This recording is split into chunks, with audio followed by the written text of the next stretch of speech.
Bonjour à toutes et à tous et bienvenue pour un nouveau numéro de Metal Missile et Plastic Gun. Aujourd'hui, encore la suite de l'arc consacré aux Transformers que Kaiyodo a produit il y a quelques années de cela, donc dans la série Revoltech. Comme je vous le disais dans l'émission précédente, ce sont des jouets qui offrent vraiment une intéressante ressemblance avec le design du dessin animé, et c'est ce qui, à mon sens, fait leur valeur.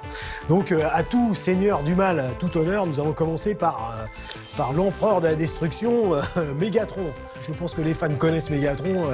Évoquer Transformers sans parler de Megatron, c'est tout simplement impossible. L'histoire rapidement de Megatron, lui aussi, naît sur Cybertron, s'endurcit et se transforme en organisant et en participant à des combats de gladiateurs. Donc sur Cybertron, il a différents avatars. Il peut être un hyper-tank ou d'autres formes d'armes blindées qui lancent des missiles, qui ont des lasers. Enfin, Megatron ne fait pas dans la dentelle et il est là pour imposer sa tyrannie d'abord à sa planète Cybertron et à ses congénères cybertroniens, et ensuite l'étendre à toute la galaxie et même l'univers si c'est possible. Donc voilà, pour notre ami Megatron, la boîte Revoltech, donc sobre, hein, comme toutes les boîtes de cette époque-là. Je vous enlève le bandeau en japonais et puis nous allons faire sortir l'empereur du chaos, Megatron. Comme je vous en parlais précédemment, ce qui est intéressant, c'est l'animé accuracy du personnage. Donc voilà, c'est vraiment la sculpture et le design du Megatron qu'on peut voir dans le dessin animé. Dans la boîte, on a une tête alternative, une tête la bouche fermée et une autre la bouche ouverte pour exprimer la rage, la colère et la soif de destruction qui anime Megatron. Donc voilà, peu d'accessoires, hein, puisque Megatron en a besoin de très peu. Vous avez tout de même des mains de rechange pour des mains ouvertes ou des mains fermées pour pouvoir lui donner un peu plus d'expression corporelle. Le laser qu'il porte sur le bras droit est alimenté par un trou noir.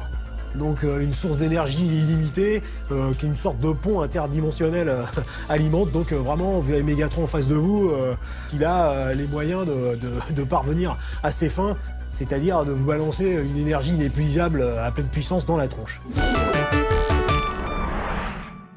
Nous allons voir un autre personnage que j'affectionne particulièrement, qui est Starscream. Alors Starscream est le sous-commandeur de la brigade aérienne des Decepticons. Le rêve de Starscream est de devenir calife à la place du calife, c'est-à-dire de renverser Megatron.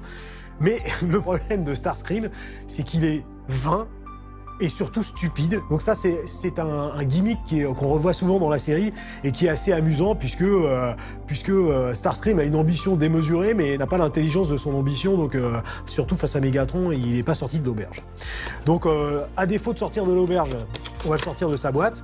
Une extrême ressemblance avec le dessin animé, ça c'est hautement appréciable, surtout sur Starscream. Donc des couleurs assez gloss dans l'ensemble, hein, même pour Megatron, et gloss et je dirais même métallisé, et ça c'est vraiment sur un jouet qui offre des possibilités d'articulation comme ceux de Revoltech, c'est vraiment très très intéressant.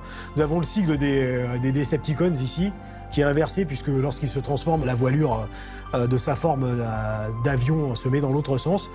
Le cockpit, enfin on reconnaît bien toutes les caractéristiques de Starscream.